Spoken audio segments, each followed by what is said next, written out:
Hello বন্ধুরা, আপনারা কেমন আছেন? আশা করি ভালো আছেন। আজকে আমি নতুন একটা রেসিপি নিয়েছি। ভিন্ডির সবজি দেন, ভিন্ডি ফ্রাই করার সহজ তরিকা।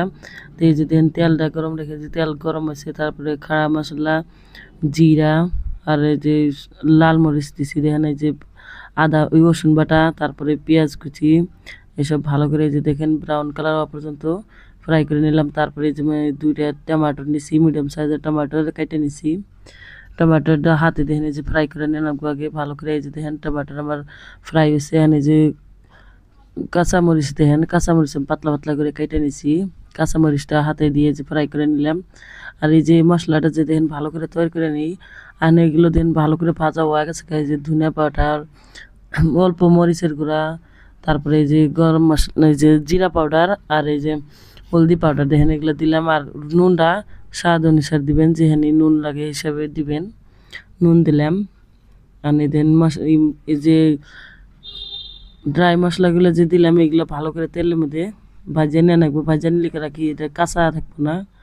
এই দেন মশলাটা আঙড়ে যে রেডি হয়ে গেছে গা। আর আমি যে দেখেন আধা কেজি ভিন্ডি নিছি। ভিন্ডিটা আমি ধুইয়া ভালো করে কাইটে নিছি। এই যে দেন ছোটো ছোটো করে কাইটে নিছি। আর এই যে ভিন্ডি এর মধ্যে ঢেলে দিলাম। আর এই যে দেন এর মধ্যে পানি দেওয়া যাবো না, পানি দিলে খেলে আঙ্গের ভিন্ডিটা ভালো হবে না, এটা ভাপে আঙ্গেরে পাকান রাখবো। এই দেখেন আর ভালো করে এই যে মিক্স করে নিই। সব মশলা দেন একবারে আমি দিয়ে নিলাম, নিয়ে ভালো করে এই যে মিক্স করে দিলাম।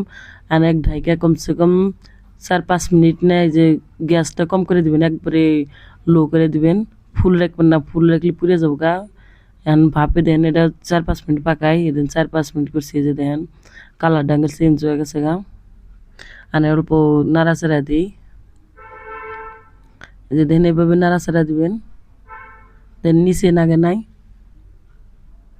তো দেন ওই যে অল্প টাইমে যে করে করে দিলেন দিয়ে। আর এখানে আগে দেন যে ভালো করে অনেক আর অল্প টাইমে এটা ঢাইকে পাকান রাখবো। তো দেন এই যে ভালো করে নাড়াচাড়া করে দিই। নাড়াচাড়া করে দিলাম। আর 2-3 মিনিট আরও ঢাইকে পাকাই। 2-3 মিনিট ঢাইকে পাকাইলে আর বস্তুটা আঙ্গের যে ভালো করে পাইকে যাবো। এই যে দেখেন দেখেন কালারটা একবারে চেঞ্জ হয়ে গেছে। আঙ্গের যে ভেন্ডি বাজারটা দেখেন রেডি হয়েছে। আর এই যে তেল মশলা যা নাকি আমি একবারে দিছি, দেন আগের ভেন্ডি ভাজাটা রেডি। আর বানাইতে বেশি টাইম লাগে না, অল্প টাইমে দেখে 5 মিনিটে আগের ভেন্ডি ফ্রাই রেডি হয়ে গেছে। কিরকম লাগলো রেসিপিটা? ভালো লাগলে লাইক করেন।